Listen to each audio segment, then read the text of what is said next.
entender que no hay una sola masculinidad, que esa que nos explicaron ni nos sirve ni nos vale en este momento. Esa masculinidad del pasado, patriarcal, opresora, que genera muchas veces daño, violencia contra las mujeres y también, por qué no decirlo, también contra los propios hombres. Es decir, una de las cosas más curiosas, que ya luego hablaremos, tendremos tiempo, es que los hombres empiezan a darse cuenta por primera vez en la historia de que esto de ser muy hombre les lleva habitualmente a situaciones de muerte o de mala salud o de mala vida, es decir, de tener una mala forma de vivir, una mala forma de sostener las relaciones.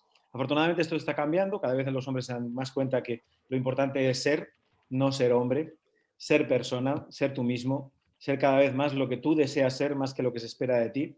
Y eso es fantástico porque en el momento en el que estamos, que es este momento de crisis, cambio, la sociedad está en plena revolución, tenemos ahí a los neoliberalismos a tope, con ese miedo tremendo a que vuelva lo del pasado que nadie quiere, y sin embargo cada vez tenemos más hombres activos, más personas, más hombres y mujeres que piensan que es muy importante trabajar con la identidad de los hombres en cambio y por lo tanto diversificar.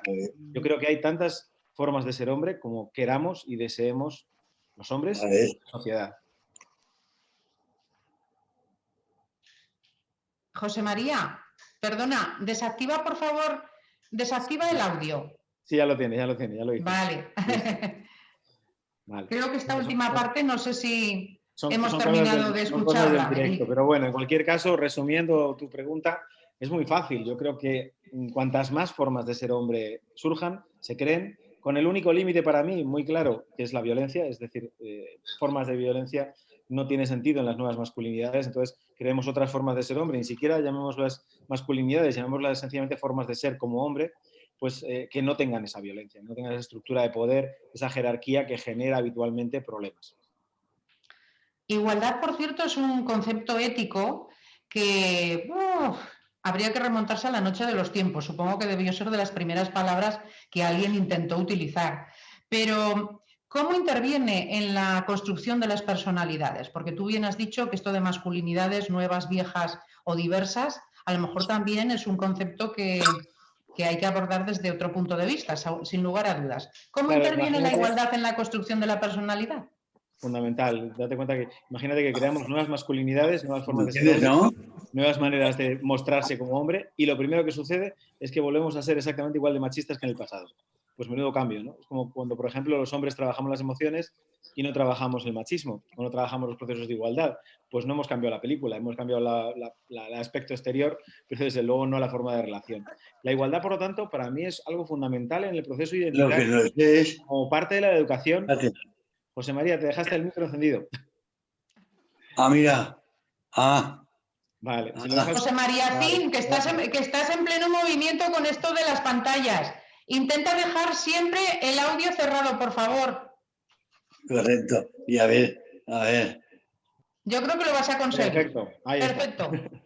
Vamos, Vale, Eric. sobre todo vamos a poder colaborar todos y participar, y eso me parece súper importante, pero es para que se oiga mejor, porque eso sí es verdad que pasa en las videoconferencias, si están los micros abiertos se oye peor. Como decía, la igualdad es algo identitario, es un valor fundamental, entonces tiene que estar formando parte de la construcción de las personas.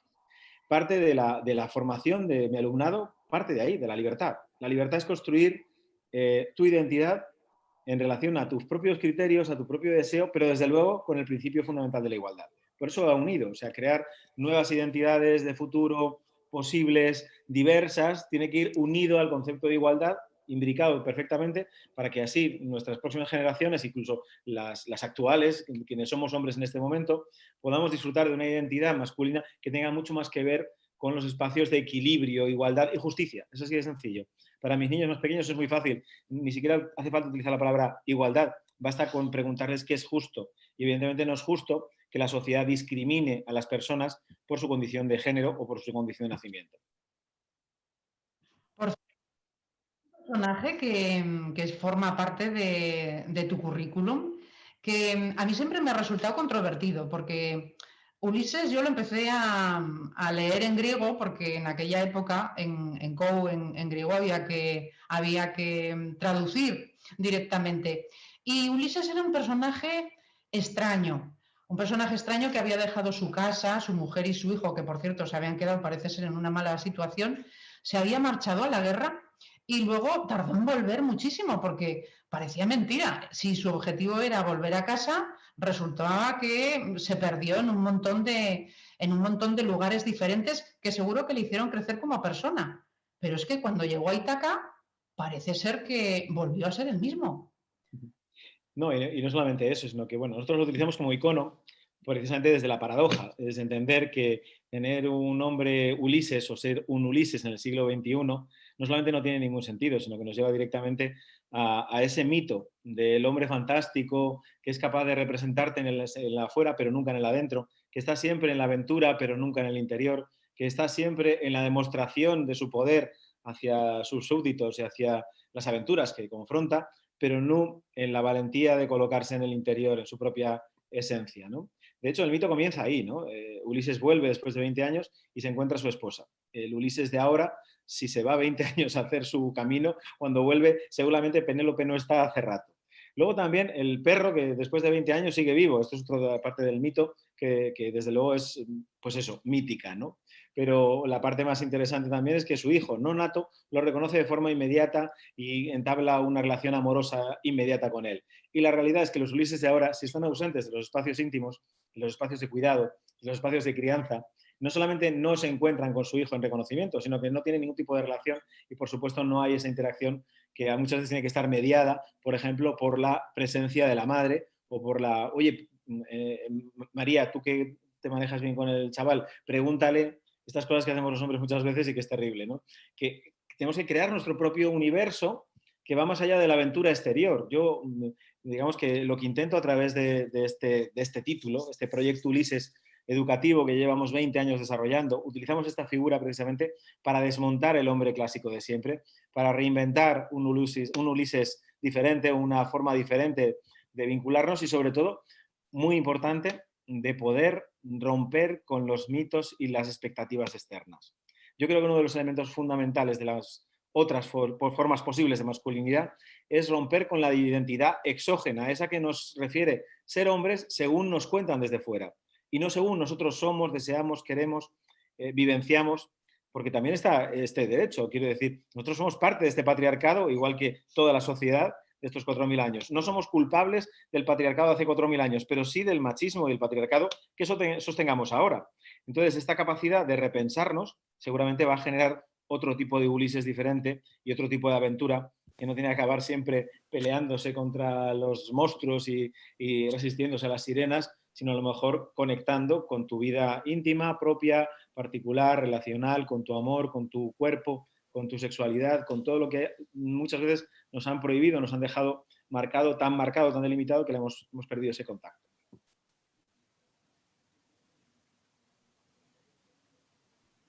Sí, no te oigo, Pilar. Disculpa. Ahora sí, perfecto. Ahora no, se fue. A ver. Ahora. No. A ver si se desconecta el micrófono. Bueno, son cosas del directo. Yo sé que esto pasa más de una vez.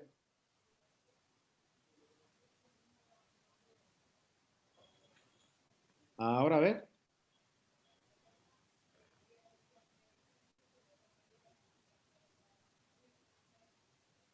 No, no se oye.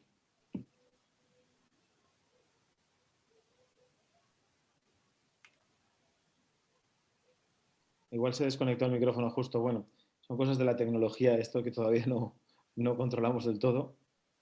Yo el primero, y que a veces es complicado cuando estamos en... Eso es como estar en un plató de televisión, pero en directo. Es lo que la gente no sabe nada más que cuando está realmente de hablante y no de oyente. Pero es un poco mantener el... Es como cuando la presentadora o el presentador del telediario se queda mirando a la cámara fijamente, intentando ver que todo está bien, cuando todo técnicamente está fallando y le están diciendo por el pinganillo, oh, esto no va, no funciona. Muy bien.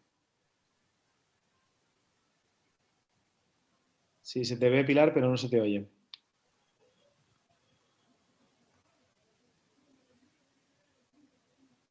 Lo dice también María José, ¿no? Sí.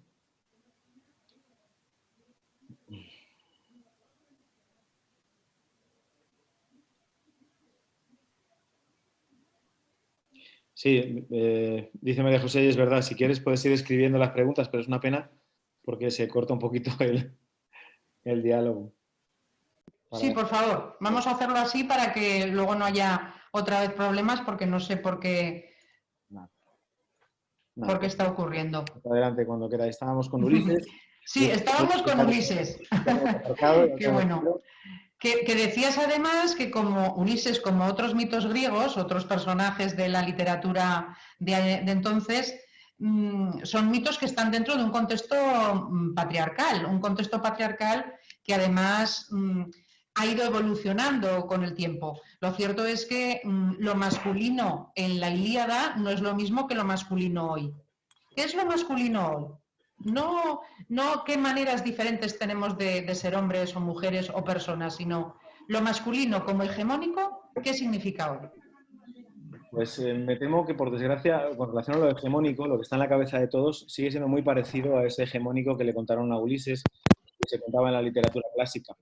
Es decir, lo hegemónico sigue siendo todavía lo establecido por la norma, lo que se refiere a esa masculinidad que es poderosa, que se fundamenta en la fuerza, que se fundamenta en la confrontación, la competición, la lucha por ser, y la lucha también por no ser, que es curioso. Cuando le preguntamos a los chicos, a ver, hay alguien que tiene el micro. Arancha, Arancha, haznos el favor de quitarte el micro, por favor. Ya está, no te preocupes, ya está, listo.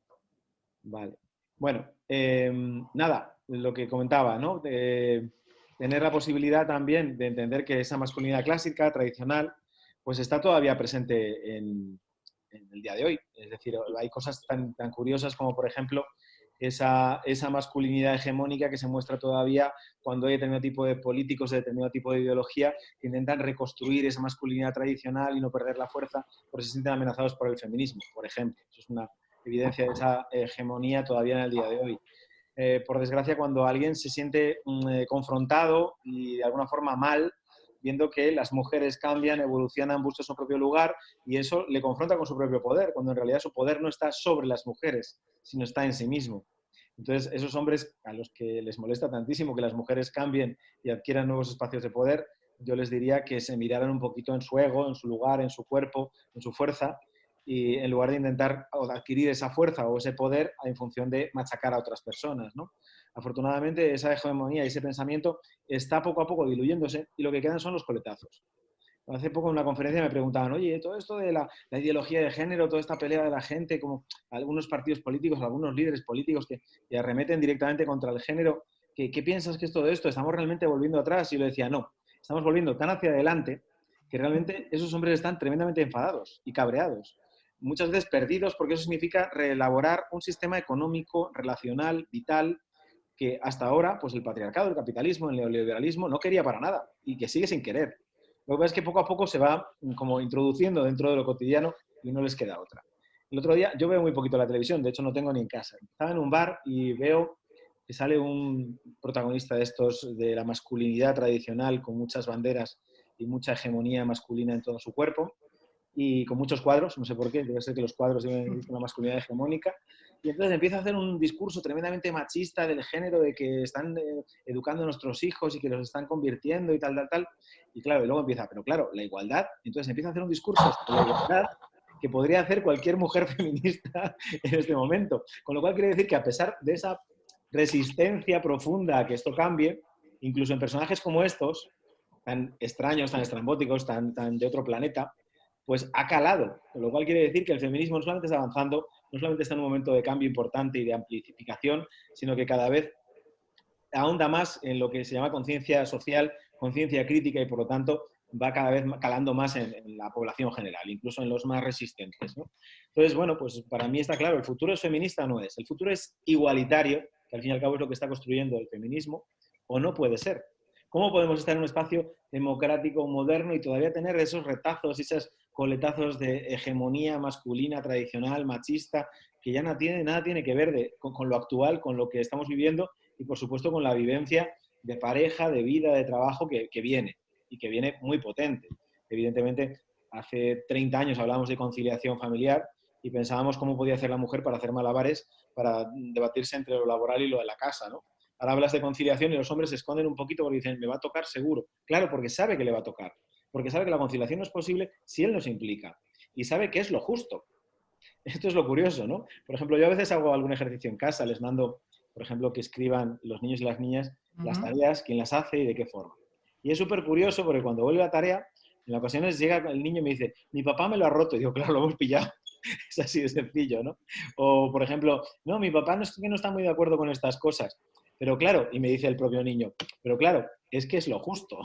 Entonces, claro, ante esta avalancha de posibilidades de entender que cada vez las cosas son lo que tienen que ser, es decir, que haya un equilibrio en las relaciones, en los cuidados, en el trabajo, en todos los aspectos de la vida, para que cada persona elija libremente. No se trata de que ahora las mujeres se conviertan en hombres y adquieran todos nuestros valores y nuestros malestares y nuestras peleas económicas con el mundo, sino que sencillamente hombres y mujeres puedan elegir libremente qué camino quieren y que ese camino no tenga un nombre patriarcal ni unos valores patriarcales para sostenerlo. Por ejemplo, el trabajo, ¿no? El trabajo sin duda pues, te llena de vida, te llena de cosas y te da para vivir. ¿Desde Ujú. cuándo? Y más en este momento de pandemia, además es importante no olvidarlo, porque hemos pasado hace un momentito por ese aislamiento y ese estar en la casa y disfrutar de la casa y no solamente vivir para trabajar, sino trabajar para vivir. Pues esta es la cosa, ¿no? ¿Cómo cambiamos el objeto de deseo y nos convertimos como elemento principal de deseo nuestra vida en común con nuestra gente, con nuestra familia, con nuestros niños? Y ponemos eso en primer lugar y de repente todo lo demás se recoloca. Un padre, una madre feliz, que pueden reelaborar sus horarios, que pueden recolocarse con esto, pues tendrán una crianza mejor, podrán debatirse en otros espacios mejores y por supuesto serán más productivos.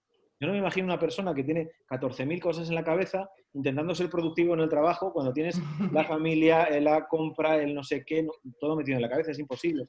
Pues digamos que es el proceso natural hacia el que vamos. Es curioso porque, claro, en todo esto, una conducta tóxica precisamente se identifica porque a una persona le sienta mal. Mientras tanto, mientras las relaciones fuesen aquellas de usted está en su lugar en el mundo y usted está en su otro lugar en el mundo, no se producirían conductas tóxicas porque a nadie le sentaría mal o sería consciente de ese mal trago que está pasando. Nos has mencionado unas cuantas conductas tóxicas. ¿Querrías mencionarnos algunas más, sobre todo, por ejemplo, en las relaciones en pareja? Sí, yo creo que son las más evidentes, ¿no? Digamos que las que se refieren a lo cotidiano y a la casa se ven un poco menos, pero estas también son muy potentes. Y además hay de dos niveles, ¿no? Como dice Bonino y otros compañeros, ¿no? De las visibles y de las invisibles, de las micro y de las macro, ¿no?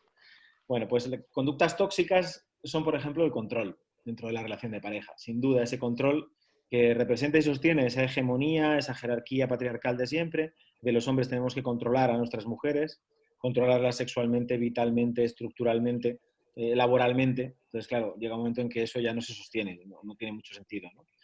Conducta tóxica también en el amor es los celos, porque los celos al fin y al cabo lo que están manifestando es fundamentalmente la falta de seguridad en sí mismo, habitualmente de ese chico, adolescente o adolescente de 40, que se siente interpelado porque su pareja, que es no su pareja, sino la persona con la que vive, convive, con la que siente, a la que quiere, en el mejor de los casos, y cuida, pues está hablando con otro señor o con otra persona, ¿no? Y entonces se le remueve el mundo. Pues que mire un poco qué es lo que le pasa con su identidad, con su miedo y con su historia, y a partir de ahí hablamos, ¿no? Conducta tóxica también, por supuesto, la propia violencia y muchas veces la sexualidad que no se ve.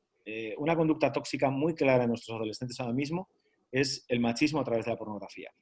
Lo hemos visto muy claramente a través del caso de la manada, pero anterior a este, y ya con bastante tiempo, llevamos avisando a la gente que trabajamos en sexología, cuidado con que la información sexual que reciben los niños especialmente sea únicamente la sexualidad tóxica, hipersexualizada y sobre todo hipergenitalizada y masculinizada de la pornografía, porque esto va a calar en la sociedad y va a generar un modelo relacional dificultoso. Por ejemplo, una relación puede ser tóxica en el amor y es un nivel, pero si es tóxica en el amor y además en la sexualidad es el siguiente nivel, es como el grado suficiente por delante, ¿no?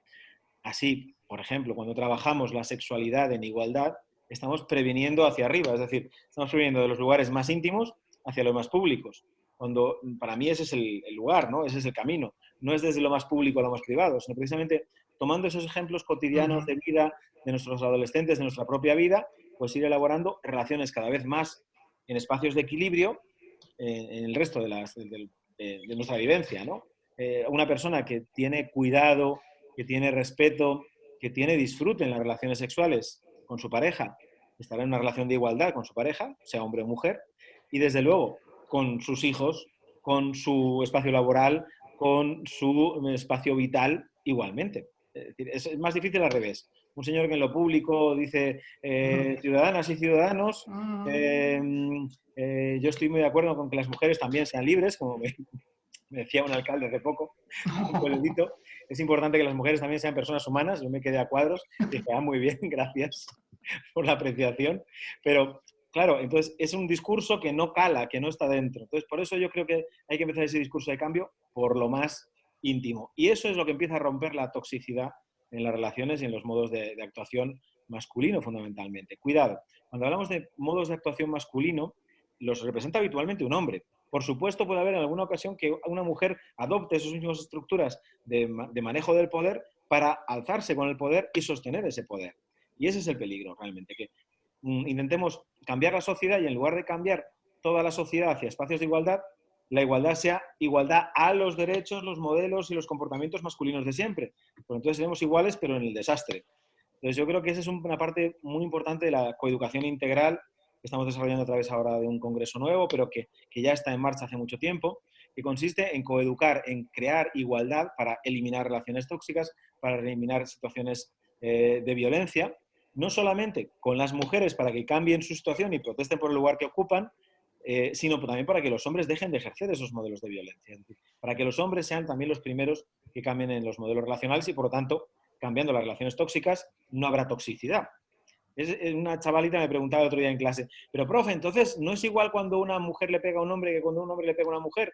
Digo, pues sí y no. La bofetada puede ser del mismo calibre, pero desde luego la significación social, la relación con la violencia, no es lo mismo para ella que para él. No es lo mismo el poder para ella que para él. No es la misma sensación de impotencia y de dificultad para enfrentarse a ese poder para ella que para él, con lo cual no es la misma bofetada y deberíamos tener mucho cuidado de no dar ninguna, desde luego. Cierto. Además, ahí se une también el significado en colectivo que damos a esa bofetada.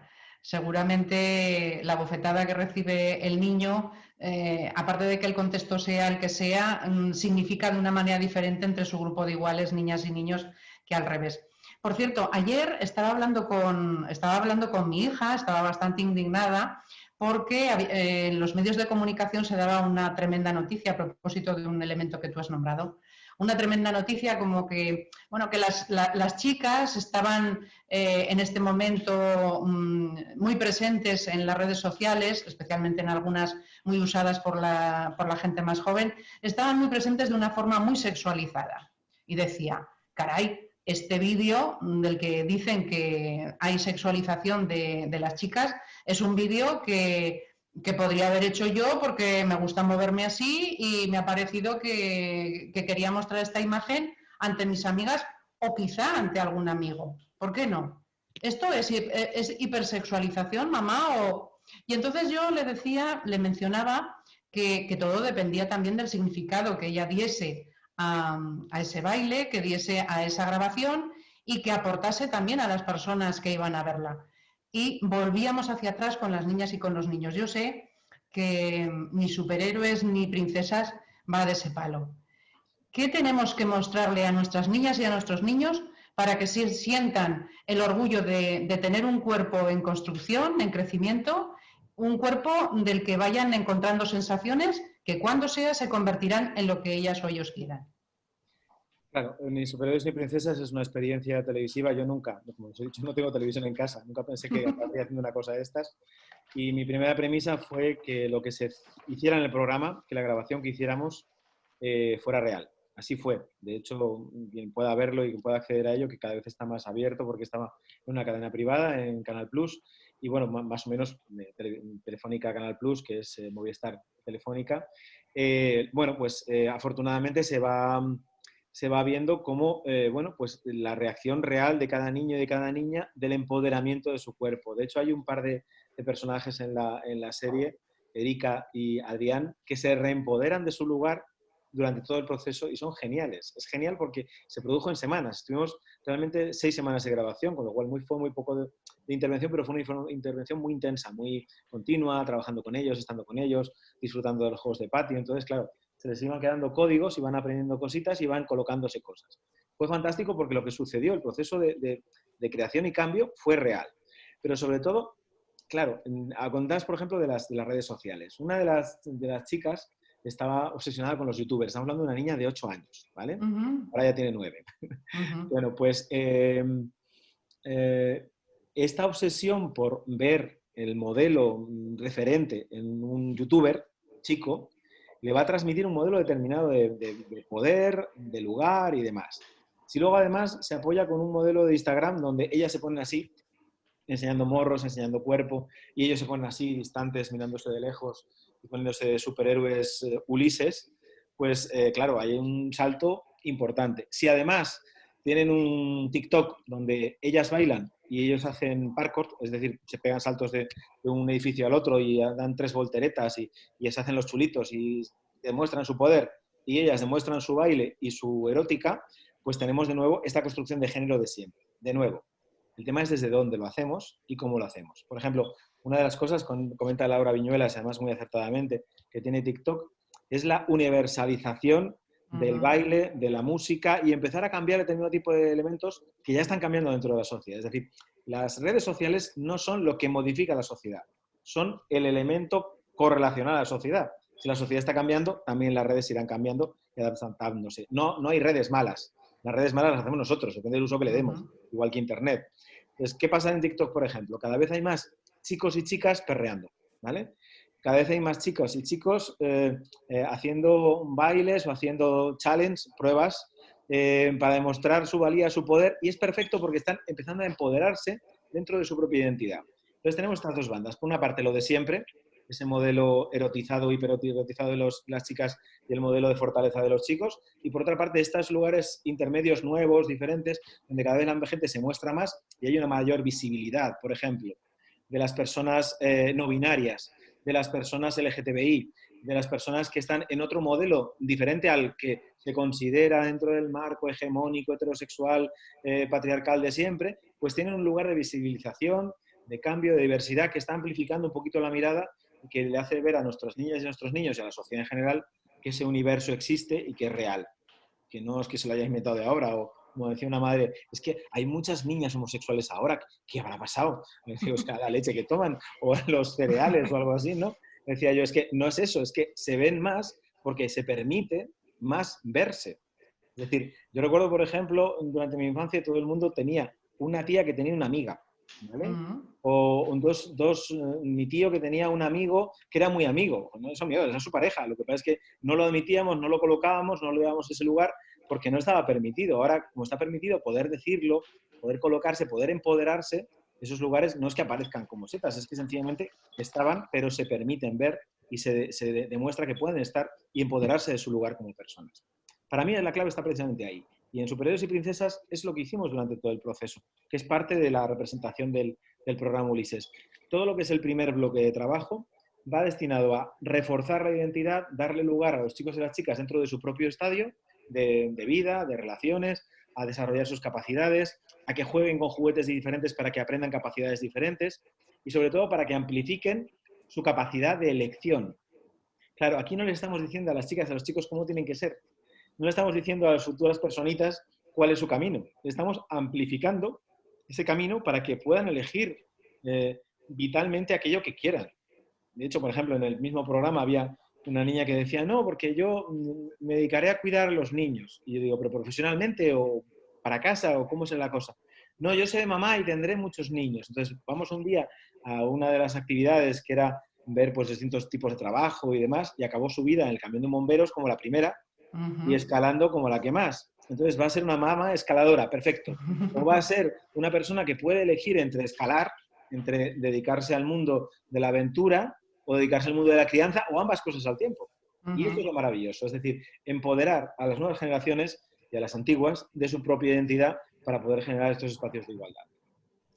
Por cierto, ahora estaba acordándome, mientras mencionabas todo esto, me acordaba de mi amigo Justo de Madrid, que también anda en estas movidas igualitarias, y sin entrar mucho en cuál es el proceso de cada quien, lo cierto es que a mí me interesa también mucho ver cuál es el proceso personal de cada hombre, de cada mujer, en esto de mantenerse en la posibilidad de trabajar y de construir la igualdad. Porque a fin de cuentas, como yo digo, yo me levanto por las mañanas, me miro al espejo, digo, has sido un poco machista.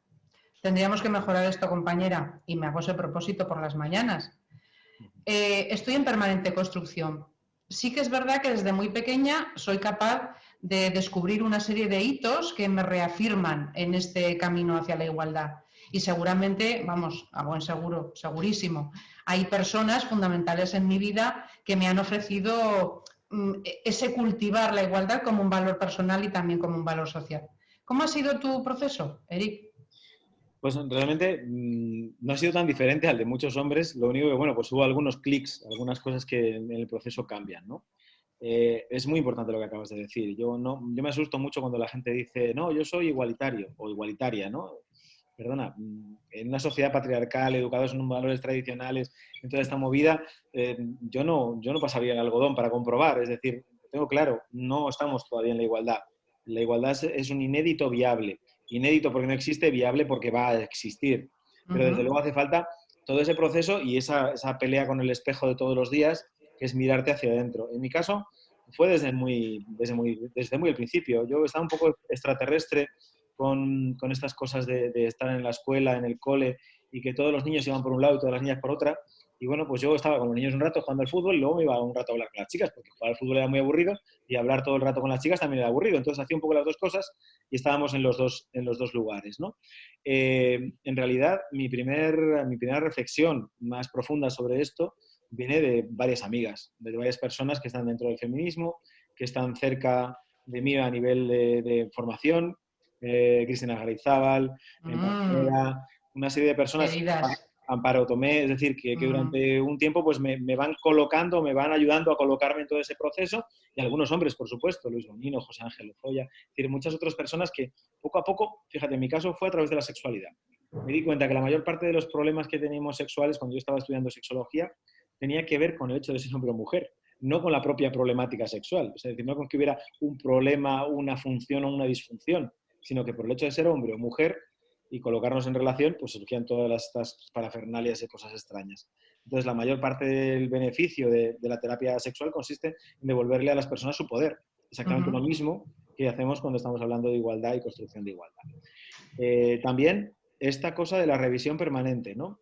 Tú decías, yo me levanto por las mañanas y digo, quiero ser un poco más machista. Yo me levanto por las mañanas y digo, a ver qué pasa hoy. Porque primero tengo un niño de 7 años que me las devuelve brutales. Es decir, como sabe cuáles son los códigos, pues me da la siguiente vuelta de tuerca, ¿no? Dice, papá, entonces esto de la pulsera de colores y las uñas y tales de niñas o de niños, pero tú lo dices así, pero luego en mi clase, luego, pues, todas estas cosas que te van recolocando permanentemente en ese proceso. Mi propia pareja, es decir, el estar en relación con una persona que evidentemente tiene su capacidad crítica frente a lo que sucede y que, bueno, va recolocándote. Y tú te vas recolocando también frente a ese proceso. Es decir, para mí, mi experiencia vital con relación al feminismo fue que no le tuve miedo. Eso fue lo primero. Luego, que estuve muy cerca de las personas que me enseñaron en qué significaba el movimiento feminista y qué significaba a nivel ideológico el feminismo. Y, desde luego, el feminismo no es solamente feminismo, no es solamente una lucha por las mujeres, que desde luego, sino que también es una forma de ver el mundo.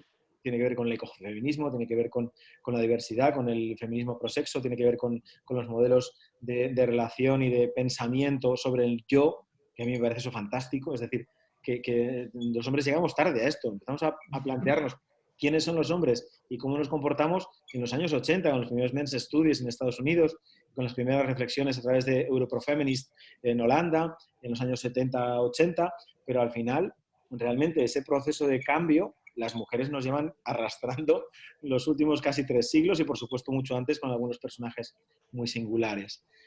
También ha habido hombres feministas y hombres que han luchado por esta igualdad. Yo me siento un hombre en proceso y, en ese sentido, creo que seguimos en esa línea, es decir, revisando, remirándonos por dentro, viendo cómo en los últimos días, tú sabes que ha habido situaciones muy potentes con relación a hombres igualitarios que están en situación, bueno, pues eso, de sospecha, que siempre lo estamos, quiero decir, los hombres que estamos en el feminismo, cerca del feminismo, siempre somos hombres sospechados por los hombres, por estar en el feminismo y por las mujeres por estar en el feminismo, con lo cual siempre estamos bajo sospecha y, por supuesto, pasando el algodón, ninguno cumple las condiciones de igualdad absolutas porque tales en este momento no existen. Sin embargo, muy importante, el reconocimiento, la reparación. Para mí son dos elementos fundamentales. Reconocer cuál es la situación, cuál es el movimiento que ha sucedido en tu vida. Yo no soy el mismo hombre que hace 10 años, que hace 5, que hace 2 incluso. Y por supuesto mi machismo pues ha ido descendiendo en la medida de lo posible, aunque también tengo mis patriarquitos y mis granitos patriarcales que me salen de vez en cuando y digo, ¿pero qué es esto? ¿No? Como que incluso en el lenguaje a veces, eso pasa. Pero lo importante es estar al tanto, estar a la vista, ponerte esas gafas de género y estar permanentemente en la búsqueda y en la lucha. Y para mí, más que mis niños dicen, es que estás obsesionado, profe, pero yo en realidad no creo que esté obsesionado, sino que sencillamente le pongo la mirada, porque para mí no es una mirada profesional, es una mirada vital. O sea, yo no me levanto y me pongo el traje feminista para dar una conferencia. Yo vivo desde esa perspectiva de que quiero que mis relaciones sean en igualdad. Quiero que mi hijo pueda elegir libremente qué color de pantalón se pone. Quiero que mi hija tenga un futuro libre, laboral, vital, sexual, donde pueda elegir sin que nadie la mire, porque como es mujer y le gusta la sexualidad, pues entonces ya no puede ser, ¿no? Es decir, que sean libres y que puedan elegir, empezando por mis hijos y acabando por mí mismo, por supuesto. Hay antes de que terminemos, tengo un par de cosas más. Una, a propósito de estas jornadas en las que estás en este momento también muy enfrascado y también contigo muy buena gente. En este momento tú has mencionado, bueno, pues que el feminismo es una corriente, una corriente de pensamiento muy elaborada, con mucho tiempo de trabajo, fundamentalmente alimentada por mujeres, aunque algunos hombres también han tenido sus intervenciones históricas.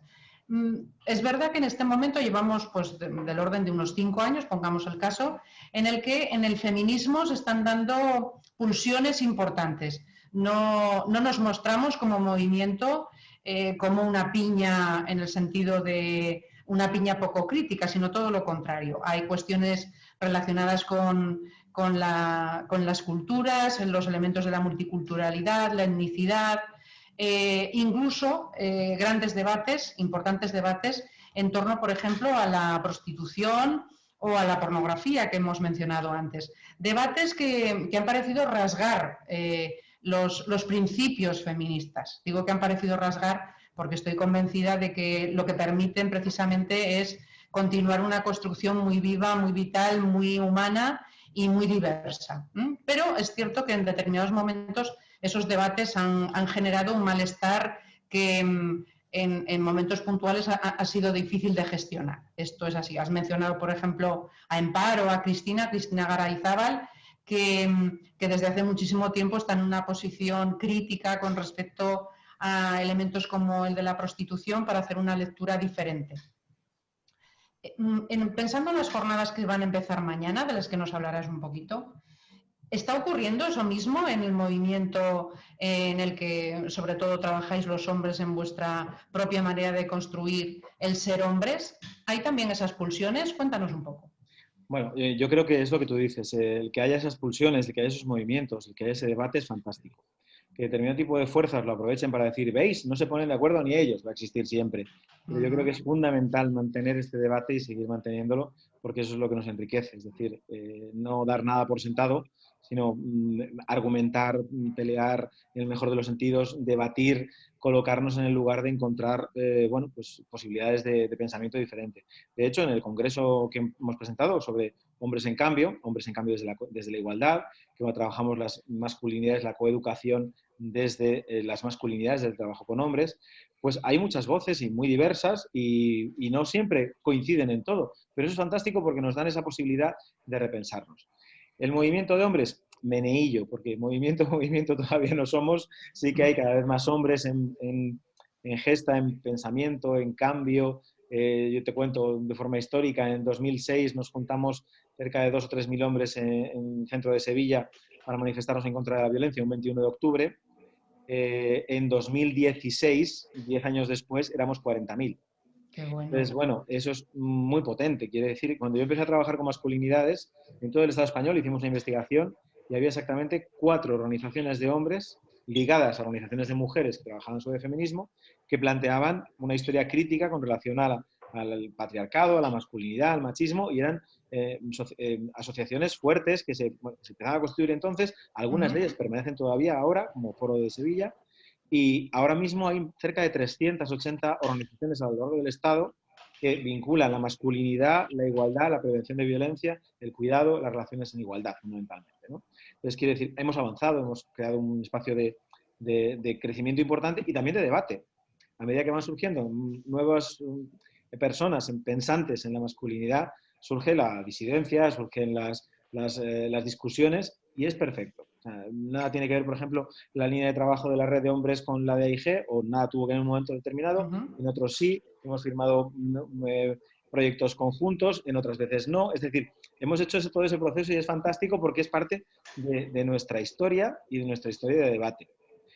En este momento, por ejemplo, hay mucho debate con relación a esto, ¿no? Al reconocimiento de la violencia, al reconocimiento de nuestro propio lugar. Cuando ocurrió esto de la manada, uno de los primeros movimientos dentro de la propia red de hombres, a la que pertenezco desde hace ya casi 20 años, bueno, pues fue esto, es reconocer, como hicieron los otros actores, actrices, personajes, actores fundamentalmente, hombres públicos en televisión y en medios, reconocer cuando nosotros hemos abusado sexualmente de una mujer, a veces con la mirada, a veces con el pensamiento, a veces con un gesto, a veces directamente con una forma más masiva, ¿no? En el ligue, en el contacto, en la sexualidad, en la cama. Y como esto, al menos no puede pasar en silencio por nuestra historia, tiene que haber un reconocimiento. Y como, bueno, pues hablaba el otro día con Pere, con otro compañero de Mallorca, pues un reconocimiento ante las personas con las que he tenido ese encuentro y ha habido ese desencuentro. Reconocimiento y, por supuesto, subsanación, es decir, pues como decía Saramago, ¿no? Reparar. Es el elemento para mí fundamental del avance hacia la igualdad de los hombres. Es decir, no vale con reconocer, no vale con cariño, yo plancho porque tú me lo dices, sino reparar, que es que si no lo has hecho nunca por tu propio modus operandi, porque tú quieres hacerlo, pues empieza a hacerlo. Si te has dado cuenta que en tu relación de pareja tú te has estado rascando la barriga mientras tu pareja se dedicaba a limpiar, a hacer la casa, a cuidar de los niños, a cuidar la relación, el amor, pues ahora que te has dado cuenta, por favor, ponte manos a la obra y si no vas a pagar toda la cuenta del patriarcado de los 4.000 años, por lo menos paga tu cuenta. Y pagar tu cuenta es hacer las cosas que tengas que hacer para compensar ese sobreesfuerzo de tu pareja, de tu madre, de tu hermana, de las mujeres de tu alrededor y que tienes que de alguna forma reconocer y colocar, ¿no? Por ejemplo, el reconocimiento. Esto que es algo fundamental para construir nuevas masculinidades en igualdad.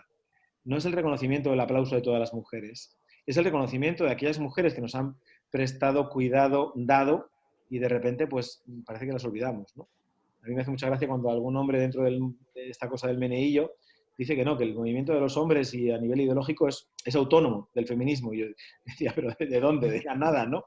Venimos del absoluto vacío. Pues no, evidentemente no. O sea, reconocer de dónde venimos y gracias a qué es parte de ese proceso de construir igualdad. Bueno, una de las cosas que más me está gustando de esta conversación contigo y que espero que estén disfrutando también nuestras amigas y nuestros amigos que también te están escuchando, es que no habíamos hablado nunca tantos minutos. Sin embargo, en el discurso has ido incluyendo a personas muy queridas y a personas que son referentes tuyos que también lo son míos. Entonces, eso hace muy agradable una conversación y realmente la hace muy honesta. Te agradezco mucho que hayas ido mencionando a estas personas porque a mí me encanta también hablar de ellas y me ha gustado mucho aprender de ellas. Hay otro elemento y está en función también de tu faceta como sexólogo, que también comentábamos el otro día que nos interesaba, y era que en todo este terreno de la construcción de un nuevo pensamiento, hemos insistido quizá mucho en la palabra pensamiento, en la palabra propiamente dicha, o en la acción como un significado conductual, pero en un ámbito muy público, ¿no? Es decir, el mostrarnos públicamente hacia las demás, hacia los demás, considerando que nunca nos vamos a desnudar en plena calle. Me refiero literalmente, no nos vamos a quitar la ropa ni vamos a mostrar nuestro cuerpo. Llevamos un tiempo, por lo menos a mí es algo que me interesa mucho y creo que a distintas amigas también que nos escuchan y que gracias a que tú estás también grabando podrán ver esto mañana, porque veo que ha debido ocurrir algún otro problema porque hay un montón de gente que hace nada, escasamente un cuarto de hora me ha dicho que iba a entrar y no la veo. Entonces ha debido ocurrir algo extraño, pero seguro que gracias a la grabación por lo menos lo repararemos un poquito. Entonces, como te decía, en nuestra manera de estar con las demás, al menos con las demás más cercanas en este momento, la idea de ser cuerpo, en el sentido no objetual de la palabra, sino profundamente sujeto, es muy importante. Y poner la capacidad sexual humana también en primera línea, con toda su belleza y también con todos sus errores, creo que, bueno, pues por lo menos para alguna gente que tiene mi edad y también para otra, aunque sea más joven o más mayor, es importante, muy importante, el considerar que la capacidad humana, la capacidad sexual, también es una herramienta valiosísima para seguir construyendo igualdad. ¿Cómo trabajamos, cómo construimos, cómo reparamos esa capacidad sexual de cada una y de cada uno para que realmente en el diálogo con otras y con otros nos conviertan en mejores personas? Claro, hablabas antes de referentes. Yo, como te dije, entré en esto de la igualdad a partir de la sexualidad. Mi primer referente en relación a los cambios que tiene que ver el género y la construcción de género es Josefina Sanz, que trabaja el psicoerotismo femenino y masculino, el Qué psicoerotismo, tela, qué la buena. capacidad de placer a través del cuerpo. Igualmente, pues ahora la última publicación de Rosa Cobo, fantástica, sobre el tema de la pornografía, la prostitución, el placer desde la dominación, son elementos que nos van dando idea de por dónde se va moviendo todo, ¿no? La sexualidad es la última barrera. Para mí es el último límite que si no lo sobrepasas puedes estar en el machismo más absoluto y criptomachismo, porque nadie lo va a ver, porque nadie va a entrar en la alcoba para darse cuenta qué es lo que ocurre en tu cama o en tu relación o en tu sexualidad, pero te das cuenta tú mismo. Entonces, para mí, ese empoderamiento de nuestro cuerpo, y cuidado que digo, de todo nuestro cuerpo, es decir, tanto mujeres como hombres, para descosificarlo y, como tú dices, sustantivizarlo, es decir, darle otra vez el sujeto, el poder al cuerpo, a la sensación, a la emoción, al placer, y hacerlo mío. Es decir, una de las cosas que yo he aprendido en sexualidad durante todos estos años es que la mejor sexualidad es la que vivimos cada uno desde nuestro propio cuerpo y decidimos compartir con otra persona, ¿sí? Pero en realidad lo primero es que yo, sujeto, como mujer, como hombre, me empodero de mi placer y luego decido compartirlo o no con otra persona. Pero primero tengo que estar empoderado de mi cuerpo, de mi placer, de mi forma de sentir y dejarme de historias de lo que la sociedad me cuenta por encima, ¿no? Aquí vienen las resistencias, ¿no? Porque me dicen, oye, Eric, esto de que las mujeres se empoderen sexualmente, bien. Pero los hombres, si se empoderan los hombres, ¿qué más va a pasar? Pues lo que va a pasar, por ejemplo, es que si un hombre está empoderado de su sexualidad, no tiene que empoderarse de tu sexualidad para poder ser. Si está empoderado de su placer, no necesitará tu placer o conseguir tu placer o buscar tu placer o estar obsesionado con tu placer o con tu orgasmo para poder sentir la relación desde la igualdad y estar centrado en el placer en lugar de en conseguir, ¿no? José Vicente Márquez lo decía muy claramente. Los hombres pasaron de coleccionar mujeres a coleccionar los orgasmos de las mujeres. Es decir, cómo yo he conseguido que mi mujer, que mi pareja se corra muchas veces, ¿no? Que yo le he conseguido placer. Bueno, el placer nadie se lo consigue a otra persona. El placer te lo consigues tú a ti misma, a ti mismo, y a partir del encuentro tú puedes realmente poder encontrar una persona con la que enganches, con la que enlaces, con la que tengas el mismo nivel de cuidado, de deseo, y qué estupendo, ¿no? Pero primero, sobre todo, empieza desde uno mismo, desde cada persona, desde el individuo. Por eso es tan importante ese empoderamiento. Y en el caso de los hombres es un empoderamiento doble, porque es romper con lo que se espera de nosotros. En el caso de las mujeres en sexualidad, con todas las prohibiciones, lo que pasa es que no se espera nada de ellas, con lo cual ahí está la libertad, por eso la mayor parte de las mujeres descubren la sexualidad, el disfrute, el orgasmo mucho antes que los hombres, porque nadie está fijándose o vigilando. Pero aquí pasa, por ejemplo, que los hombres están hipervigilados para cumplir exactamente con el protocolo de placer sexual, que es coitocentrista, que es penecentrista, que está colocado únicamente como el centro del universo él y tiene que cumplir toda la historia, ¿no? Pues yo recuerdo, por ejemplo, hace años un paciente jovencito que me decía, muy bien, Eric, todo esto está muy bien, pero ¿yo puedo conseguir una erección fuerte, grande y mucho rato? Y dice, bueno, pues entonces no te has enterado de nada de lo que te he contado, porque vuelves exactamente al mismo modelo de siempre de querer lo que la sociedad te dice que quieres que tienes que querer, porque en ningún momento de toda esta conversación que hemos tenido me has hablado de placer. Y lo más poderoso de la sexualidad es el placer, es decir, cómo yo puedo ser feliz, disfrutar, sentir placer conmigo mismo acompañado o no de otra persona, pero desde luego empoderado de mi propia sexualidad, que además es, fíjate, algo fundamental que a mí me pareció fantástico cuando me lo enseñaron, que es en nuestro espacio de libertad. O sea, somos más libres cuando conocemos y sentimos nuestra sexualidad. Uno de mis profesores, Julián Fernández de Quero, que también es uno de los grandes en el pensamiento de las diversidades masculinas, decía, es muy importante que aprendan a portarse mal para pasárselo bien. Es decir, a llevar la contra de las normas para poder conectar realmente con tu deseo, con tu sexualidad, con lo que tú quieres, ¿vale? Y sobre todo, pues con el único límite, por supuesto, de que la otra persona, si estás con otra persona, pues esté en el mismo código de deseo.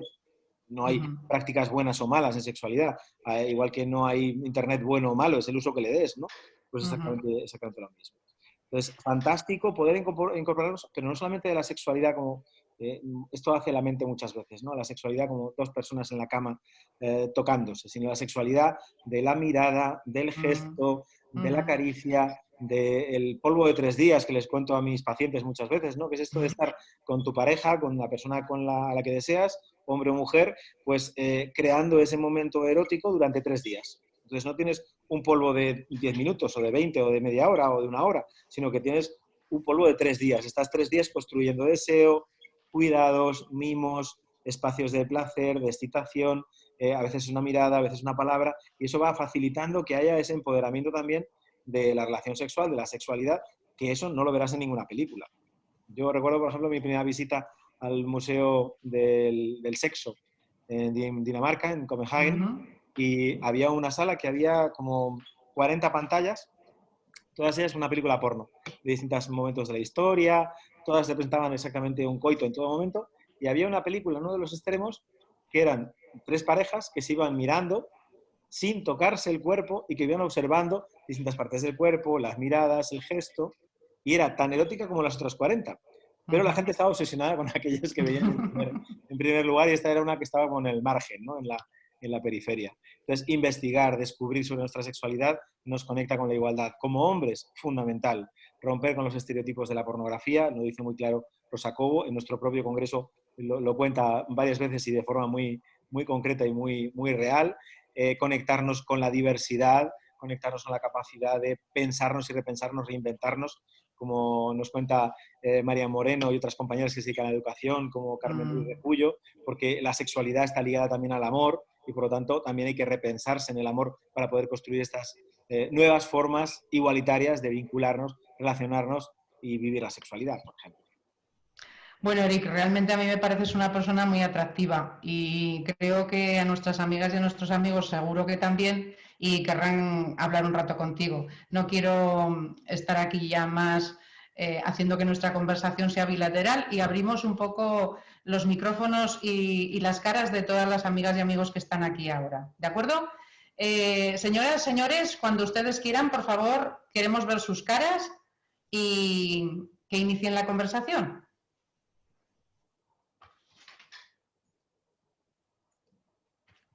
Vamos a ver cómo todo el mundo... ahí está Maje, te veo, te veo. Vamos a ver si sigue subiendo las imágenes de la gente. Si no, mientras tanto, Maje, si te apetece decirnos alguna cosa sobre lo que te sugiere la vida y el trayecto con respecto a las cosas que hemos hablado, adelante. Bueno, buenas tardes, Eric, ¿qué tal? ¿Qué tal, Maje? Bien. Yo no sé si Pilar ya lo sabía, pero sí que ya nos habíamos visto además justo poco antes de este encierro y ya habíamos hablado, tuvimos oportunidad de hablar y siempre me gusta ver qué matices diferentes según se te pide o se te enfoca, y desde educación, que sé que varias compañeras de las que están aquí somos de educación, pues no mucho que decir. La única pregunta que se me planteaba es alguna parecida a lo que ha hecho Pilar. Y la última, no sé si es demasiado atrevida o no, pero sí que me gustaría que tú que estás más en muchos foros, a mí lo que últimamente me incomoda o no sé cómo colocar es el hecho de que se quiera borrar un poco esa parte mujer, llamándonos personas así tipo en personas gestantes o en ese otro tipo de discurso, que es el que me tiene a mí en un punto crítico también. No sé qué opinión tienes o qué visión más amplia puedas darnos. Bueno, pues así muy, muy claro. Yo creo que bueno que existe la diversidad de pensamiento y la diversidad de observar y de ver. Borrar a las mujeres es imposible. Es sencillamente técnica y estructuralmente imposible. Borrarlas del discurso, aunque algunos partidos políticos lo intenten, no van a conseguirlo. Así que no hay que tener miedo ni enzarzarse en peleas de este estilo, sino considerar desde luego a la persona como persona, desde luego, a las mujeres como personas y a los hombres como personas y a las personas no binarias, pues igualmente como personas de derecho, de hecho y de posibilidades. ¿Desde qué aspecto o qué lugar? Pues sin olvidar dónde estamos, de dónde venimos, que eso es lo que se les olvida, por ejemplo, a algunas personas que se fundamentan en la teoría queer para decir que todo vale. No vale todo. Hay que entender de dónde venimos, a dónde vamos, qué estamos haciendo, y que todavía el constructo social mujer, que es un constructo, pero también es una idea, pero también es una diversidad, pero es real, también se somete a una serie de presiones que se represente como se represente, tenga el cuerpo que tenga y desde luego tenga delante a quien tenga. Todavía un partido político, no por ser de izquierdas, beneficia necesariamente más una política de igualdad y permite una mejor vida a las mujeres. Y esto está ocurriendo en este último momento de forma muy clara, ¿no? Hay que ver nada más. Yo me muero de la risa con esto porque es tan evidente que a veces me da mucha penita que la gente no lo vea a la primera, que lo terminamos viendo muchas veces, ¿no? Pero lo que pasó en el debate, la forma de tratar el COVID, qué ha pasado en los países donde hay una mujer o una persona que tiene un pensamiento de cuidado y desde el pensamiento de mujer, que no es ni mejor ni peor, es otro tipo de pensamiento que tiene que ver más con los espacios de mirar al otro, de la empatía, ¿vale? ¿Y qué es lo que ha pasado, por ejemplo, con el COVID? ¿Qué es lo que ha pasado en Estados Unidos? ¿Qué es lo que ha pasado en Brasil? ¿Y qué es lo que ha pasado en Islandia, por ejemplo? O en Alemania, incluso, con todos mis malestares con Merkel, que no es de las mejores mujeres como representante, porque ella misma dice que no es feminista de ninguna forma, aunque ella no lo sabe, pero lo es. Pero desde luego sí que es importante. Mira, yo voy a terminar para no liarla mucho, ¿no? Creo que todo este mogollón con el mundo queer, trans, viene de una necesidad de identificación. Yo creo que nadie les está quitando el lugar de identificación, que hace falta hacer un refuerzo completo de identificar los derechos de las personas, tengan el lugar que tengan en el mundo, por supuesto, sin dejar de conocer el lugar que tenemos, y que muchas veces están utilizando otro tipo de fuerzas bien interesadas en que esto no funcione, estas peleas, estos discursos en lo cotidiano, para olvidar el objetivo fundamental, que sin duda es la igualdad. Y además es imparable. Entonces, la igualdad, me pregunta el otro día, oye, pero Eric, ¿no crees que estamos dedicando mucho tiempo a la igualdad y poco al medio ambiente? Digo, es que no es lo mismo. O sea, si estás trabajando desde la perspectiva del feminismo, desde el cuidado, desde la empatía, ¿no vamos a tener niños y niñas que tengan cuidado de los animales? Por supuesto. Oye, Eric, ¿y qué piensas de...? Porque claro, hay muchos otros valores en relación a los valores que hay que educar y cuáles no están incluidos dentro del valor de la igualdad. Cuáles no están relacionados y vinculados con entendernos desde la igualdad. Claro. Entonces, pues luchemos por un objetivo común, peleemos por aquellas circunstancias y debates que existen además de forma muy profunda. Ocurrió antaño y todavía hoy con el tema de la prostitución, ocurre ahora con este tema de la identidad, pero para mí a veces es, lo decía el otro día Soledad Murillo, es perder el objetivo, a veces, ¿no? Nos intentan despistar del objetivo. Y yo quiero debatir, creo que es importante seguir debatiendo sobre estas cuestiones, pero no perder el objetivo. Vale, gracias. Por si no me había explicado bien, si era un poco ver no el cambiar de opinión, sino el tener un abanico, pero no olvidarnos de esta parte, claro, porque es la mitad de vuestro trabajo y del resto de feministas, o sea, del vuestro como hombres y del resto. Bueno, eso, gracias. Además es que el movimiento trans ha estado siempre ligado al feminismo desde el principio. O sea, yo recuerdo que trabajaba en Transexualia, en la Sociedad Sexológica en Madrid. Transexualia compartía local con nosotros y la mayor parte de las personas que he nombrado de aquel momento estaban vinculadas. Mi director de tesis era uno de los componentes del equipo psicológico de Transexualia. Es decir, que todo el mundo estaba dentro de ese mismo idea de trabajar con la idea y de no dejar a nadie fuera del movimiento y del cambio. O sea, muchas veces es más una pelea visceral por la identidad y estas cosas a veces se pierden, ¿no? Yo creo que es más saber que cuando estás y no tienes que pelearte por dónde estás, ¿no? Pero bueno, esto es para otro día entero de debate. Sí, sí, es Yo verdad. que soy de formación filóloga, la palabra identidad siempre me ha dado mucho miedo y le he tenido mucho respeto al utilizarla. A veces lo hago de forma bastante gratuita también y debo pedir perdón por eso. Pero a fin de cuentas viene de idéntico, tiene la misma raíz. Con lo cual hay que tener una cierta precaución con todo esto. Ahí lo dejo. Pero seguro que Ana o Sara, que también están en pantalla, tienen algo que contarnos. ¿Queréis intervenir, Ana, Sara, que os veo ahí en pantalla?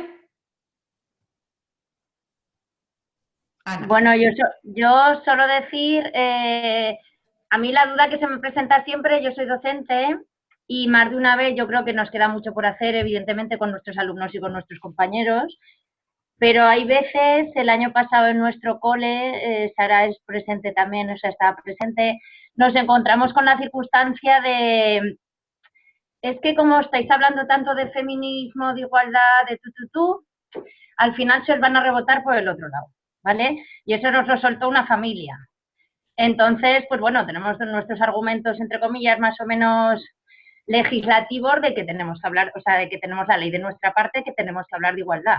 No solo en tutorías, sino en donde nos dé la gana, vamos, o sea. Pero hay veces que no sabes mucho qué rebatirle a esa familia a nivel normal, vamos a decir. ¿Qué le dirías a esa familia para que su niño no se canse de que las profesoras siempre le hablemos de lo mismo, según esa madre, vamos? Yo he aprendido en este proceso, gracias, gracias Ana, yo he aprendido en este proceso dos cosas. Una, que funcionar con los hombres, con el regaño, con el tirón de orejas, no funciona. Funciona cuando el cambio es interno, es decir, cuando el cambio surge desde la pregunta, no desde la imposición. Entonces, ese para mí es uno de los primeros códigos, ¿no? Yo cuando llego a un centro no le digo a los chavales, es que lo estás haciendo mal, es que la forma de hacerlo es esta otra. No, ¿estás bien así? ¿Te mola ser así? ¿Te has quedado a gusto diciendo el piropo y haciendo que esas chicas se sientan mal? ¿Te sientes bien cuando haces esto? ¿Cómo te gustaría sentirte? ¿Cómo te gustaría ser? Y a partir de ahí surgen cosas muy potentes, muy poderosas. En estas familias, pues es que ahí hay un error de base, es que la igualdad no es de las mujeres. Es que no se tienen que rebotar desde el otro lado porque es el mismo lado. La igualdad es una construcción de identidad democrática que viene de la Revolución Francesa, no de antes, como bien decía Pilar, desde mucho antes. Entonces, esta idea, que es una idea original, que es un valor elemental de las personas, de la vida, de las sociedades justas, no de las injustas, por supuesto. Nadie quiere ni libertad ni igualdad si eres un dictador, por ejemplo. Pero evidentemente, o si eres neoliberal, esto es así, pero bueno, esto es otra historia para contar más adelante también. Claro, la igualdad es una forma de mejor vida para los hombres. Es una forma de encontrarse consigo mismo, es una forma de morir menos. Lo comentábamos ayer justo en una conferencia también, es que los hombres vivimos 5 años menos que vosotras. Yo quiero mis 5 años plus. Entonces, o cambio de forma de ser hombre, o voy al mismo modelo de hombre que se autodestruye y que va a vivir 5 años menos. Entonces, ojalá podamos hacer esto que estamos haciendo, que es repensarnos y recolocarnos. Un cambio inmediato va a ser que los hombres vamos a vivir más y mejor. La dependencia, por ejemplo, esto es una investigación del año pasado. Hombres entre 45 y 55 años multiplican por 3 el nivel de dependencia de las mujeres en el mismo periodo de edad. Si vamos a los 65, lo multiplican por 8. Es decir, los hombres son muchísimo más dependientes a medida que van aumentando en edad. Con lo cual no solamente que nos muramos antes, sino que estamos fatal. Estamos peor de lo nuestro. Entonces, por lo menos que mejoren sus capacidades y su vida desde ahí, desde la igualdad. Un hombre más igualitario es un hombre más sano. Un hombre más igualitario es un hombre sin tantos conflictos. Un hombre más igualitario tendrá menos problemas de pareja, seguro. Seguro. Seguro porque pasa, porque yo lo estoy viendo en la consulta cuando uno de mis chicos se amanece y aterriza en tierra y dice, es que esto entonces era por eso, no es que fuera una manía suya o que cuando voy al bar me dijeran todas las mujeres están locas, sino que se refiere a esto y yo le digo, ajá. Entonces, de repente las cosas empiezan a cuadrar, bla, se van colocando y su relación mejora y está más feliz. Lo que pasa es que muchas veces ese hombre tiene 65 años, está al borde de un ataque de nervios o ha tenido un ataque al corazón o le ha pasado algo muy gordo. Entonces yo a los chavales les digo, espero que os deis cuenta de qué queréis antes de que os pase algo muy gordo. O otra cosa que les digo, ¿no? Yo vengo aquí también para que no vengáis a mi consulta dentro de unos años. Yo voy a perder dinero, pero vosotros vais a ganar vida. ¿vale? Es una cuestión de prevención. Es decir, una masculinidad revisada, mirada, va a tener mucho más espacio de vida, de estar. Por lo tanto, la igualdad, por supuesto que tiene que ver con los hombres, tiene que ver con la sociedad. Pues mi respuesta a esa familia es que la igualdad no tiene que ver con las mujeres, tiene que ver con todas y con todos. Entonces nadie tiene que rebotarse, porque la igualdad es un derecho elemental. Sara, ¿algo que añadir a todo esto? Venga, sí. Bueno, en Aragón llevamos unos 3 años trabajando para implementar los planes de igualdad en los centros y junto con Ana hemos estado trabajando mucho sobre ello, y yo quizá la parte que más me ha resultado dificultosa ha sido la de sensibilizar al propio claustro de profesorado.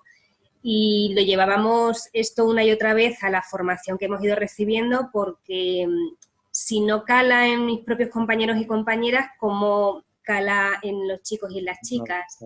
Ya que desde cualquier gesto hay que modelar, ¿no? Y que transmitir. No sé si nos puedes dar alguna pista clave o... Te cuento la estadística, ¿vale?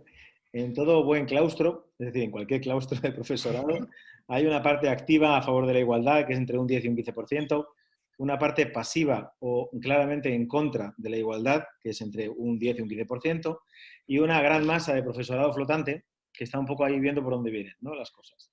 Bueno, pues hay que ganarse la gran masa del medio, porque a los del 15% no te los vas a ganar nunca, o muy difícilmente. Bueno, puede haber una reconversión que vean la luz al borde de la muerte, pero es lo que estaba explicando, que ya les llega un poquito tarde. Entonces, qué bueno que pueda plantearse este tipo de cuestiones dentro del propio claustro, porque no os podéis hacer una idea el pensamiento tan diverso que yo he encontrado en el profesorado de lo que se considera o consideran ellos que es educar en igualdad.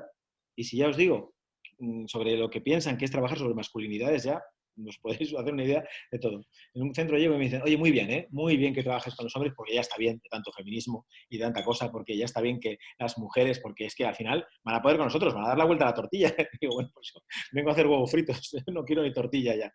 Vamos a cambiar un poco el panorama y vamos a hacerlo de otra forma, ¿no?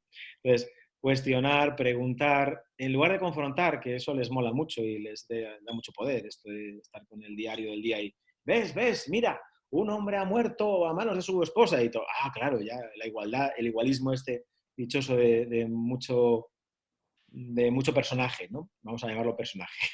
Entonces rápidamente recibe la escucha, el populismo funciona muy bien en nuestra sociedad, funciona desde tiempos inmemoriales, funcionó en tiempo del nazismo y funciona ahora en tiempo de crisis. Es mucho más fácil unirse al malestar que al bienestar. Es mucho más fácil afiliarse a una idea de protesta que afiliarse a una idea de poner en marcha tu cuerpo, tu vida, tu sexualidad, tu identidad diversa pero propia también, para poder elaborar una sociedad nueva. Entonces es mucho más fácil protestar que hacer. Y aparte les confronta. Bueno, pues ahí está Escolae, por ejemplo, ¿vale? Que confronta de repente a la totalidad del profesorado. Es decir, la totalidad del profesorado tiene la obligación por ley, que en realidad lo tiene todo el profesorado del Estado, de nuestro Estado, porque hay una ley de igualdad 2007 que obliga a ello y que es un elemento curricular desde la LOCSE, es decir, la igualdad no es de ahora, es de la LOCSE, ¿vale? ¿Os acordáis de la LOCSE, aquella ley que estaba por ahí perdida, que de repente traía cosas transversales? Vale, pues esa transversalidad también es igualdad, con lo cual, no solamente por ley, sino por derecho, es confrontarles, por ejemplo, yo lo que hago en el claustro, desde la broma, desde la risa, les hago la pregunta, ¿no? Bueno, ¿y tú tienes una hija? Entonces esto de las relaciones sexuales, no, es que hay muchos animales, y bueno, pues yo vengo aquí a que haya menos animales. No, pero claro, es que las mujeres a veces se pasan porque van tan sexys, digo, claro, es que ¿quién diseña las campañas publicitarias? ¿Quién diseña el modelo sexualizado? ¿Quién sostiene y diseña esos modelos de poder donde el cuerpo de las mujeres es objeto y el cuerpo de los hombres sujeto? Entonces, poco a poco, pam, pues ese Pepito Grillo en los centros en Aragón, supongo que pasará un poco como, bueno, como institucionalmente en Canarias y en Andalucía, que siempre hay una Pepita Grillo, un Pepito Grillo por centro que se dedica específicamente a la coeducación o a la educación de igualdad. Y bueno, pues qué bueno que vamos a ir haciéndolo poco a poco. Un claustro enfadado y cabreado con la igualdad es mucho más difícil, por supuesto, pero no hay que perder la esperanza ni perder la idea de trabajo, es así. Yo te digo, me ganaría ese 70% de población profesoral flotante que va viendo un poco por dónde sopla el aire intentando complicarse la vida lo menos posible, pero también intentando descubrir qué es lo que realmente quiere hacer entre una posición y la otra. Y desmontar el populismo es muy fácil, pero hay que hacerlo, claro. Es mucho más cómodo cogerte la idea populista de, no, las mujeres también, hay algunas que son tremendas y tal, vais a defender a las mujeres y ya se defienden ellas solas, si la igualdad ya está conseguida. Es decir, estos discursos que habéis oído 1000 veces y que seguramente, pues eso, pues es una forma de autodefensa porque se encuentran en peligro de extinción. Bueno, yo soy una tremenda pesimista activa. Por la edad que tengo, soy muy pesimista y muy activa a la vez. Y has mencionado... Es incompatible, no puedes ser pesimista y activa. Y has mencionado en latín scolae. Ahí está Tere. Tere, no sé si te está siendo posible seguir la sesión con todo el bienestar que sería necesario, porque Tere ha sido una de las personas que me ha nombrado esta incidencia que hace que no nos veamos todas las que estábamos comprometidas con esta conversación. Teresa es de Pamplona, ha estado pues, muy vinculada a Scolae. No sé si se va a poder conectar porque veo que no hay movimiento en su pantalla, pero has nombrado a Marian. Son amigas nuestras que han luchado profundo para tener un proyecto muy cuajado, muy participado, por otra parte, muy evidenciado fuera de nuestras fronteras. Y, sin embargo, en este momento, según los tribunales, por un defecto de forma, Scolae y el proyecto para la Comunidad Autónoma de Navarra ya no están presentes en las escuelas. ¿Cómo remontar esas situaciones en las que durante unos cuantos años has estado trabando con tus amigas, con tus amigos, una manera, no un modelo, sino una manera de trabajar constructiva y cooperativa, que consigues que muchas personas a tu alrededor también se convenzan, no en el sentido de que tienes el argumento, sino que forman parte de ese argumento y se convierte en algo mucho más colaborativo, y de repente un defecto de forma, un rumor, una gran patada del patriarcado consigue que el proyecto, no sé si no desaparezca, porque eso es muy difícil, pero sí de alguna manera parezca como invisibilizado y cuestionado. ¿Qué hacemos cuando permanentemente seguimos luchando con lo de ser cuestionadas o ser cuestionados? Veo que Tere no se puede conectar. Lo lanzo ahí. Tere, ¿nos oyes? ¡Tere! No sé si nos veo que no. Y por el chat tampoco, ¿no? Por el chat tampoco. Ahora sí. Tenemos la posibilidad de hablar entre todas. Adelante. Vale, pues eso. Pues entre todas, si queréis. Bueno, yo sigo trabajando para Scolae, no sé lo que pasa, pero yo te puedo asegurar que sigo preparando documentación hasta esta misma mañana. Así que quiere decir que vamos en camino. Veremos lo que sucede, pero de todas formas yo creo que todo avance requiere sus momentos de problemática y sus dificultades. Ya intentaron cargárselo llevándolo a los tribunales de forma nocturna y con alevosía. De hecho, presentaron la demanda por la noche en un juzgado de guardia de un juez del Opus, pues si no, jamás hubiesen admitido a trámite. Así que, bueno, pues podemos ver que esto está generando movimiento y eso es lo que les molesta. Bueno, pues será estupendo. La lástima es que de momento Tere no nos puede escribir más que en el chat eso de os oigo, pero no puedo intervenir. Scolae continúa. Gracias, Tere. Gracias, Eric, por eso. Jesús, ¿estás ahí también? También te vemos ahí como congelado. Estoy. ¡Ay! Jesús multiplicado, qué bueno. Jesús, otra vez, por favor. Espera, que cambio la cámara porque... Es que ha oído lo de masculinidades y se ha multiplicado la suya, para que haya... Se ha multiplicado ahí la es cosa. Un buen elemento, Jesús. A ver, espera a ver que pongo la cámara normal porque... Vale. Porque la tengo puesta de otra vez ahí así y ahora no sé cuál puedo poner. Bueno, la múltiple tampoco nos importaba, ¿eh? Estaba bien. Bueno, a ver, aquí veo alguna que a veces uso filtros para... Pues un poco para hacer más amenas las reuniones y tal, pero claro, ahora lo tenía puesto y ha salido ahí. A ver, este mismo. Bueno, este. A ver. Bueno, ahora ya. Seguimos sin el vídeo, Jesús. Espera. Además de pesimista, soy impaciente. Ahí estás, qué bueno, venga, qué bien. Ahí. No, Hola Jesús, cuéntanos. La verdad es que comentar, bueno, me ha parecido muy interesante todo. Un poco ver que también hay que, cuando hablábamos de educación y Ana comentaba también que a veces es complicado con padres, con los propios chavales, con compañeros y compañeras. No, pues sí que es verdad que hay muchas veces que o vamos todos y todas a una o es muy difícil educar, ¿no? Y si hay profesores o profesoras que no van por la línea de la igualdad o eso, pues puede haber ahí problemas, claro. Afortunadamente en todos los institutos se está haciendo planes de igualdad por ley, ¿no? Y ahora lo que hay que hacer y lo que hay que ver es pues, que todos lo podamos seguir, lo que lo podamos o que lo quieran seguir y llevar a cabo todo el profesorado. No sé, pues esa reflexión.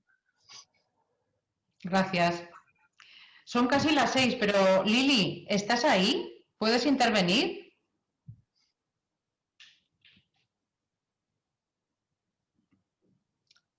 Creo que no. Bueno, si os parece, para finalizar, no sé si alguien querrá coger el testigo, también Eric, nos habíamos dado como 6 palabras para reflexionar sobre ellas y dar una pincelada en materia de igualdad. Que, por ejemplo, crianza, ¿cómo es crianza en igualdad? ¿Cómo es una economía en igualdad? ¿Cómo es el cuidado en igualdad? ¿A qué llamamos poder en igualdad? ¿Es posible construir una cultura de igualdad? ¿Y las identidades son igualitarias? Intervenciones. Y con esto, muchas gracias, Eric, por estar esta tarde. Te agradezco muchísimo que hayas grabado la sesión porque hace un momento que me ha dicho este aparato, el hospedador le permite grabar, digo, a buenas horas, ahora que casi son las 6. No sé, unas últimas intervenciones, por favor, de toda la gente que podamos intervenir, ¿eh? Ya vuelvo a decir que hay otra gente que no puede hacerlo, aunque Tere para todos, ya veis ahí que dice... Escola está vivo, respondió a una unión muy importante entre el movimiento activo de la igualdad con personal técnico y político comprometido. Bueno, desde Pamplona nos vienen unos aires de un cierzo muy bueno y muy poderoso. ¿Os parece que terminemos cada cual diciendo algo, alguna pincelada sobre esta intervención de Eric y sobre todo sobre estas 6 palabras que han ido surgiendo en la conversación y que él ha ido hilvanando a lo largo de la tarde? Ana, te toca a ti la primera.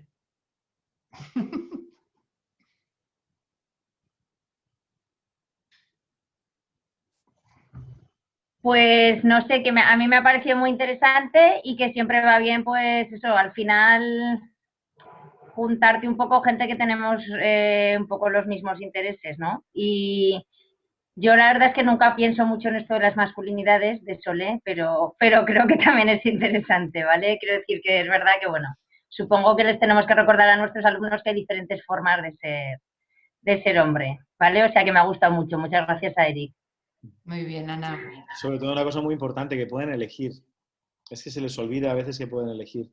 A mí me rompió el alma un niño de 8 años que me dijo, profe, pero es que las cosas han sido siempre así. Digo, sí, de toda tu vida, de hace miles de años, o cuando yo era joven, ¿no? Mi hijo me dice con 5 años, cuando yo era joven, digo, sí, pues es una cuestión de lugar, ¿no? Entonces, darles también ese lugar a la posibilidad de cambio. Las cosas son, pero pueden ser, y sobre todo esto, uniendo con lo que estaba diciendo ahora mismo Pilar, yo creo que todas esas palabras tienen sentido si somos capaces de construir en nuestra mente la idea de ese cambio. O sea, hacerlas, convertirlas en inéditos viables. ¿Hay una economía de igualdad? No. ¿Puede haberla? Sí. ¿Cómo sería? Y entonces lo diseñamos, lo vemos. Es como cuando quieres un propósito en tu vida, ¿no? Mi hijo ahora está con lo de la impresora 3D, está emocionadísimo, entonces lo ha puesto en el frigorífico. Entonces, todo su objetivo es vender juguetes, hacer no sé qué, chanchullar para conseguir su impresora 3D. Pues esto es lo mismo, ¿no? Entonces, si queremos conseguir una economía de igualdad, una sociedad de igualdad, coloquemos en nuestro frigorífico, en nuestra mente, en nuestro objetivo, eso como una posibilidad y ver cómo sería. Y de repente van surgiendo las cosas que nos encadenan hasta ese lugar. Jesús, ¿quieres decir también unas palabras?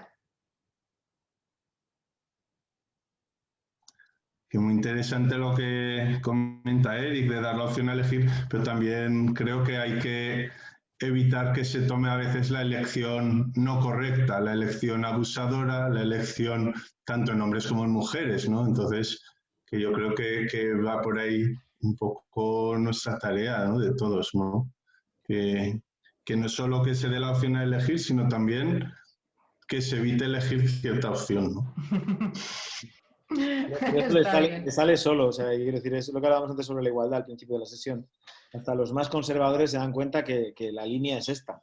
Es una cuestión no de razón patriarcal, sino de lógica vital. Es decir, al final, ¿qué prefieres? ¿Morirte antes o después? Pues, profe, yo prefiero morirme después.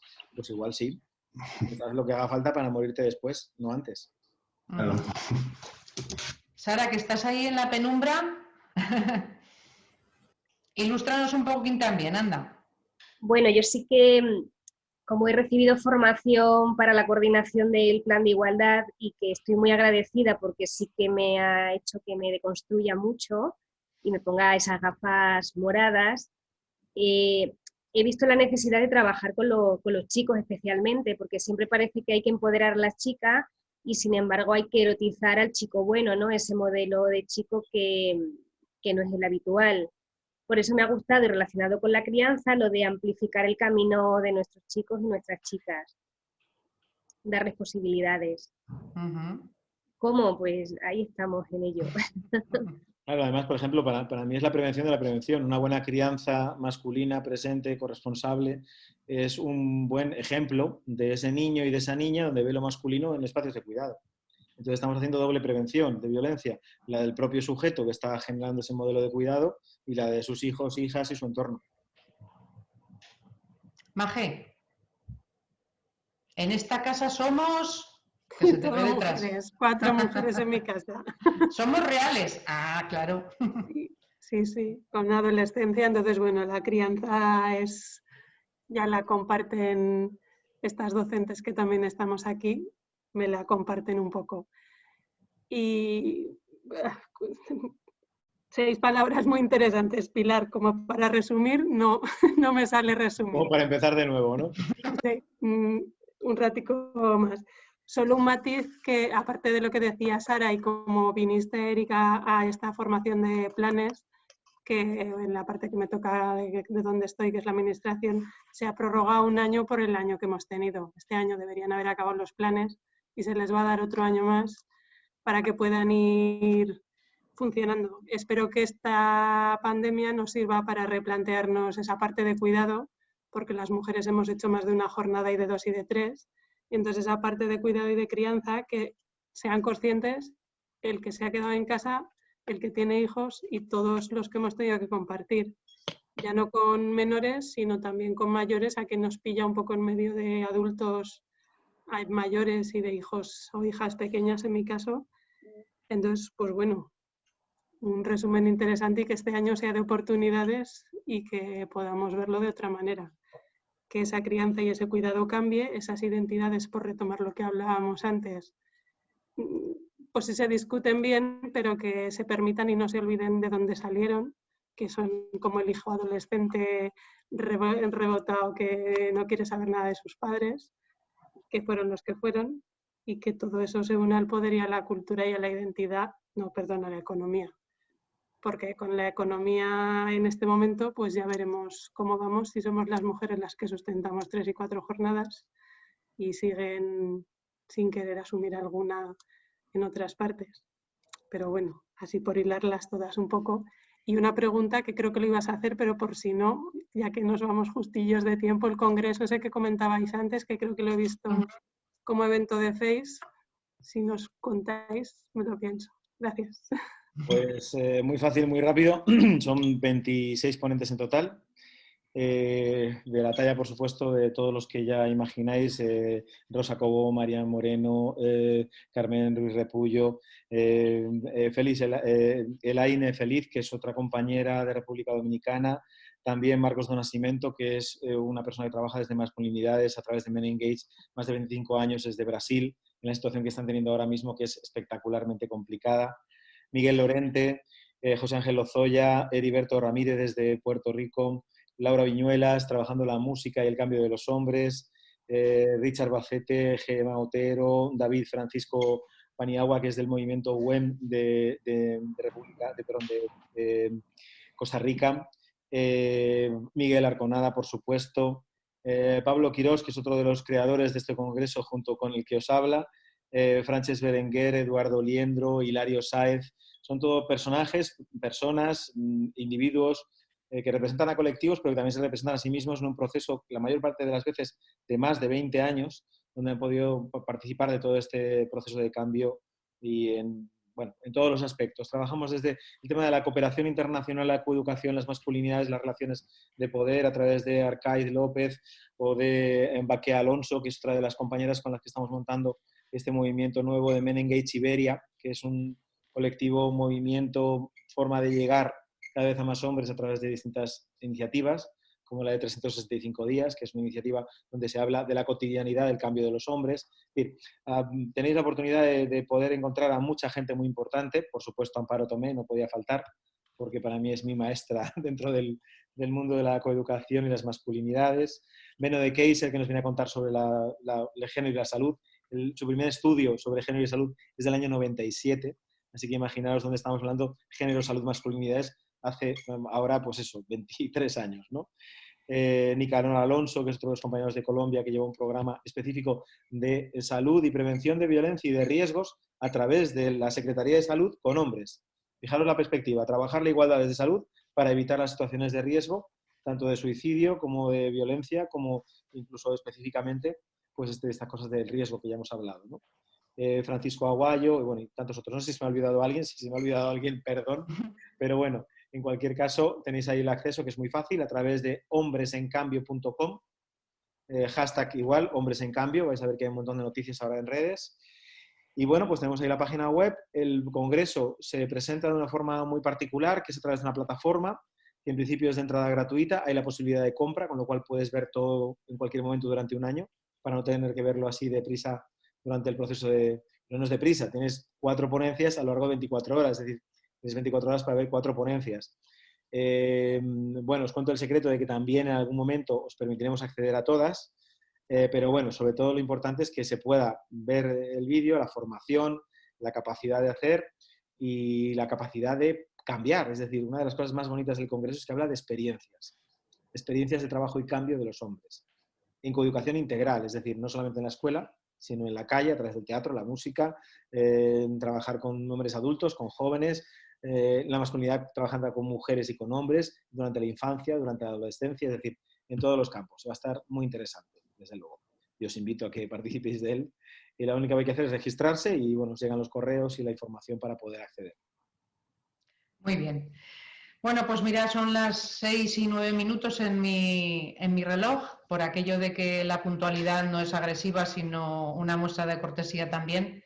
Pues si os parece, lo podemos dejar aquí. Eso no significa que hayamos terminado la conversación, sino que seguirá por otros derroteros. Como le vuelvo a decir a Eric, gracias por grabar esta sesión.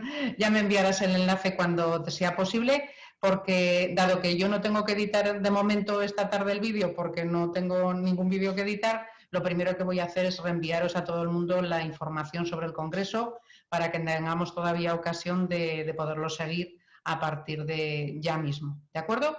Así que muchísimas gracias a todo el mundo por estar aquí, por ilustrarme como lo hacéis siempre. Muchísimas gracias tanto a las personas que más os conozco y las personas que menos. Otras invitadas que estaban también aquí, pero que no se han debido poder conectar, ya averiguaremos por qué. Pero bueno, seguro que podemos compartir esta conversación, aunque sea de una manera no presencial, como era el caso. Así que seguid disfrutando de la vida, amigas, amigos, seguid siendo tan buena gente como sois y seguid siendo tan absolutamente atractivas como lo sois. Hoy, ayer y mañana. Buenas tardes. Gracias, Pilar.